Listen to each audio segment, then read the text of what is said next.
BJP ও CPM এর যৌথ ষড়যন্ত্রে 26,000 শিক্ষক শিক্ষিকার চাকরি চাওয়ার প্রতিবাদে ধিক্কার মিছিল করল পশ্চিম বর্ধমান জেলার তৃণমূল যুব কংগ্রেস ও পশ্চিম বর্ধমান জেলার তৃণমূল ছাত্র পরিষদের যৌথ উদ্যোগে। এদিন আসানসোল আশ্রম মোড় থেকে শুরু করে কর্পোরেশন মোড় পর্যন্ত পায়ে হেঁটে মিছিল করেন তারা। এই মিছিল উপস্থিত ছিলেন তৃণমূল নেতা অভিজিৎ ঘটক, চেয়ারম্যান অমরনাথ চট্টোপাধ্যায়, যুব তৃণমূল কংগ্রেস ও ছাত্র নেতা ও নেতৃবৃন্দরা।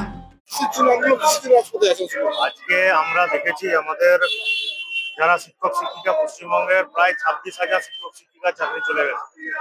আমরা আগেই বলেছি রাম বাম সকলে মিলে যে বাংলাকে যে অশান্ত করার একটা পরিকল্পনা, এটা বরাবরই ছিল। দেখুন, যদি বাম থেকে ধরি, বামের বিকাশবাবু একের পর এক কেস করে যাচ্ছে, হাইকোর্টে গিয়ে বা সুপ্রিম কোর্টে গিয়ে একের পর এক যে আমাদের নিয়োগ প্রক্রিয়া সেগুলো ব্যাহত হচ্ছে।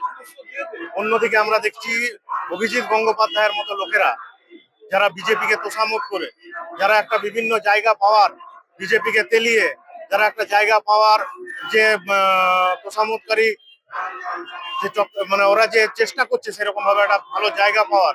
এবং তিনি যখন বিচারপতি ছিলেন, তিনি বাংলাকে কিভাবে অপদস্থতে ফেলানো যায়, বাংলাকে কিভাবে বঞ্চনা করা যায়, ওই রকম ধরনের তিনি ডিসিশন দিয়েছেন। তার ফলস্বরূপ আজকে পশ্চিমবঙ্গে 26,000 বিভিন্ন জায়গার আছে, বিভিন্ন জায়গায় যারা শিক্ষক শিক্ষিকা, যারা যুব সমাজ থেকে উঠে এসছে, যারা শিক্ষক শিক্ষিকা, তাদের কিন্তু আজকে চাকরি চলে গেছে। তাদের পাশে কিন্তু আজকে কেউ নেই, অভিজিৎ গঙ্গোপাধ্যায়ও নেই আর বিকাশবাবুও নেই, আছে কিন্তু মমতা বন্দ্যোপাধ্যায়। বাংলায় যে কোনো অসুবিধা, যে কোনো সুবিধায় কিন্তু মমতা বন্দ্যোপাধ্যায় পাশে এসে দাঁড়ায়। আমরা দেখেছি কন্যাশ্রী থেকে, যুবশ্রী থেকে, যে বিভিন্ন প্রকল্পের মাধ্যমে বাংলাকে উপকৃত করেছে এবং সর্বোপরি বাংলাকে কিন্তু তিনি সর্বোচ্চভাবে ঘিরে রেখেছে। Bureau report, ANM news.